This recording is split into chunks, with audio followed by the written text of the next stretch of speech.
Homemade பன்னீர் எப்படி செய்யுதுன்னு பார்ப்போமா? ஸோ அதுக்கு ஃபஸ்ட்டு நான் எடுத்துருக்கிறது இந்த பன்னீர் மோல்டு தான். இது இல்லாமே நம்ம வந்து செய்யலாம்.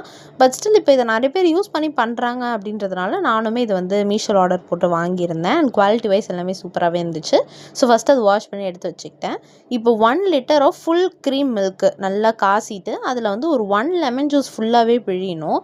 பிழிஞ்சதுக்கப்புறமேட்டு அது கொஞ்சம் கொஞ்சமாக திரியறதுக்கு வந்து ஸ்டார்ட் ஆகும். And you can also add vinegar instead of lemon. இப்போ நல்லாவே ஃபுல்லாகவே வந்துட்டு திரிஞ்சிடுச்சு. இப்போ நெக்ஸ்ட்டு மெயின் ஸ்டெப்பே வந்து இது ஃபில்ட்ரு பண்ணுறது தான்.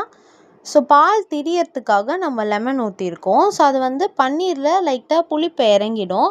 அதனால் நம்ம இந்த ஃபில்ட்ரு பண்ணி எடுத்துருக்கோம்ல, இதை வந்து ஒரு 3 to 4 டைம்ஸ் நல்லாவே க்ளீன் வாட்டர் ஊற்றி வாஷ் பண்ணி எடுத்துக்கணும். ஸோ அப்போ அது வந்து நம்மளுக்கு அந்த கடையில் கிடைக்கிற அந்த பன்னீர் டேஸ்ட் அப்படியே கிடைக்கும்.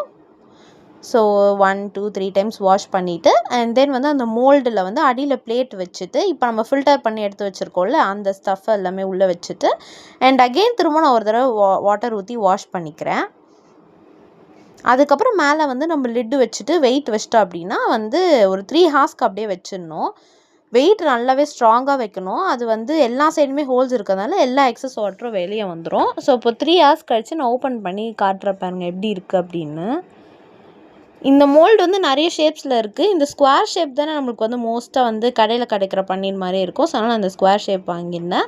இது ஈஸியாக எடுத்துடலாம். அடியில் வந்துட்டு அந்த பிளேட்டை வந்து நீங்கள் தூக்குனாலே போதும், அப்படியே வந்துடும் நம்மளுக்கு உடையாமல். அதுக்கப்புறம் இன்னொரு பிளேட்டில் நம்ம அதை வந்து கவுத்து போட்டுட்டோம் அப்படின்னா அப்படியே நம்ம பிளேட்டையும் ஈஸியாக எடுத்துடலாம். ஸோ இப்போ செம்மையாக இருக்குது, செம்ம சாஃப்டாக வந்திருக்கு, சூப்பராக இருந்துச்சு. அண்ட் நான் கார்னர்லேயே கட் பண்ணி காமிக்கிறேன் பாருங்கள், செம்மையாக இருந்துச்சு. செம்ம சாஃப்டாக இருந்துச்சு. டேஸ்ட் பண்ணும்போது அந்த எந்த ஒரு புளிப்பு ஸ்மெல் எதுவுமே இல்லாமல் சூப்பராக இருந்துச்சு வீட்டில் பண்ணுறது. ட்ரை பண்ணி பாருங்கள். தேங்க்ஸ் ஃபார் வாட்சிங்.